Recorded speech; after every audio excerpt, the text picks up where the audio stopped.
बिस्मिल्लाहिर्रहमानिर्रहीम अस्सलामुअलैकुम वरहमतुल्लाहि वबरकातुहू। हाय डियर्स, कैसे हैं आप सब? डियर्स, आज हम एक नया टॉपिक पढ़ेंगे, कंडीशनल प्रोबेबिलिटी। क्या कहते हैं? Conditional probability.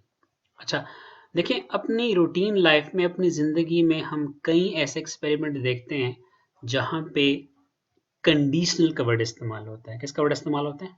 Conditional. Let's suppose, अगर आप किसी फर्म में जॉब करना चाहते हैं तो वो आपके सामने कुछ कंडीशंस रखता है।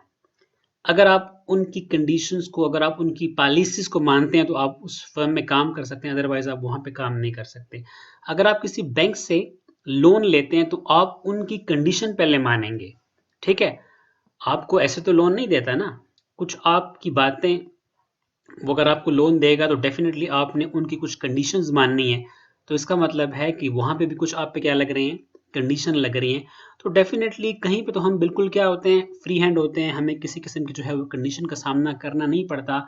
लेकिन कई ऐसे प्रॉब्लम्स होते हैं जो कंडीशनल होते हैं, यानी अगर वो कंडीशन स्पेसिफाई हो रही हैं, अगर वो कंडीशन फुलफिल हो रही हैं, अगर वो कंडीशन जो है वो आपको मिल रही हैं तो ठीक है। अगर आप उन कंडीशन से पूरा नहीं उतर रहे तो फिर वो आपको जॉब नहीं देते। इसी तरह जो है वो प्रोबेबिलिटी में भी ये फलसफा है कि अगर आप प्रोबेबिलिटी कैलकुलेट करते हैं और प्रोबेबिलिटी कैलकुलेट करने से पहले आपको कुछ कंडीशंस दी गई हैं कि आपने इन कंडीशंस के तहत, आपने इन कंडीशन को फॉलो करने के बाद प्रोबेबिलिटी कैलकुलेट करनी है, तो डेफिनेटली उस प्रोबेबिलिटी को फिर हम कंडीशनल प्रोबेबिलिटी के नाम से जानते हैं। ठीक है? चलिए जरा इसकी डिफिनीशन पढ़ लेते हैं। A probability which is calculated या which is computed from any reduced sample space। reduce का मतलब क्या है? छोटा हो गया है। ठीक है? यानी उसमें कमी आ गई है। reduce sample space is actually called conditional probability। यानी मतलब ये आसान अल्फाज में कि अगर हम किसी reduced sample space से probability को कैलकुलेट करेंगे तो उससे फिर हम कंडीशनल प्रोबेबिलिटी का नाम देंगे। ठीक है? चले एग्जांपल आपके साथ शेयर करते हैं। जब हम एक डाइस रोल करते हैं जिसको हम छक्का कहते हैं, तो उस पे ऑल पॉसिबल आउटकम्स कितने होते हैं? 1 2 3 4 5 6। यानी एक डाइस रोल करने के बाद आपके पास टोटल आउटकम्स कितने आते हैं? 6 आते हैं। तो मतलब ये कि उसका सैंपल स्पेस क्या बनेगा? उसमें 6 एलिमेंट्स होंगे। कितने एलिमेंट्स होंगे? 6 एलिमेंट्स होंगे। ठीक है? ये हमारे पास एक्चुअल सैंपल स्पेस है। फॉर एग्जाम्पल, लेट सपोज आप एक शर्त लगा बैठे हैं, आप एक बेट खेल रहे हैं, आप गैम्बलिंग कर रहे हैं और एक थर्ड पर्सन की इंफॉर्मेशन है आपको कि आप जब डाइस को रोल करोगे तो उस पे जो है वो इवन नंबर आएगा। क्या आएगा? ऑड नंबर नहीं आएगा। ठीक है? तो अगर आप उसकी इंफॉर्मेशन को इस्तेमाल करोगे तो आप अपने सैंपल स्पेस में से ऑड नंबर को निकाल लोगे, यानी 1 को भी निकाल लोगे, 3 को भी निकाल लोगे और 5 को भी निकाल लोगे। ठीक है? क्योंकि आपको कुछ एक्स्ट्रा इंफॉर्मेशन मिली, आपने उन एक्सट्रानियस इंफॉर्मेशन को जो है यूटिलाइज किया और किसी एक्सपीरियंस्ड बंदे के कहने पर आपने ऑड नंबर जो है वो अपने सैंपल स्पेस से निकाल दिए। तो आपका सैंपल स्पेस क्या हो गया? रिड्यूस्ड हो गया, छोटा हो गया। यानी कुछ कंडीशंस के तहत आपने इनमें से कुछ पॉइंट्स जो है या कुछ आउटकम जो है उसको क्या कर दिया? निकाल दिए। ठीक है? तो आपके पास ये सैंपल स्पेस क्या हो गया? रिड्यूस्ड हो गया। असल सैंपल स्पेस हमारे पास ये है, लेकिन ये हमारे पास रिड्यूस सैंपल स्पेस है। अगर आप इस सैंपल स्पेस से प्रोबेबिलिटी कैलकुलेट करेंगे या प्रोबेबिलिटी को कंप्यूट करेंगे तो डेफिनेटली उसको फिर हम कंडीशनल प्रोबेबिलिटी के नाम से जानेंगे। ठीक है? अच्छा, कंडीशनल प्रोबेबिलिटी का फार्मूला क्या होता है? देखिए, हमने म्यूचुअली एक्सक्लूसिव इवेंट्स पढ़े, उसका अपना फार्मूला पढ़ा। नॉट म्यूचुअली एक्सक्लूसिव इवेंट्स का भी हमने क्वेश्चन किया, उसका भी अपना फार्मूला था। अब कंडीशनल प्रोबेबिलिटी का भी अपना फार्मूला है, इसकी अपनी नोटेशन है। इसको हम यूं लिखते हैं, probability of A given that B, या आप यूं भी कह सकते हैं probability of A such that B भी आप कह सकते हैं। ठीक है? कैसे इसका फार्मूला हम हासिल करते हैं? इसका फार्मूला होगा probability of A intersection B. आप बिल्कुल ले सकते हैं।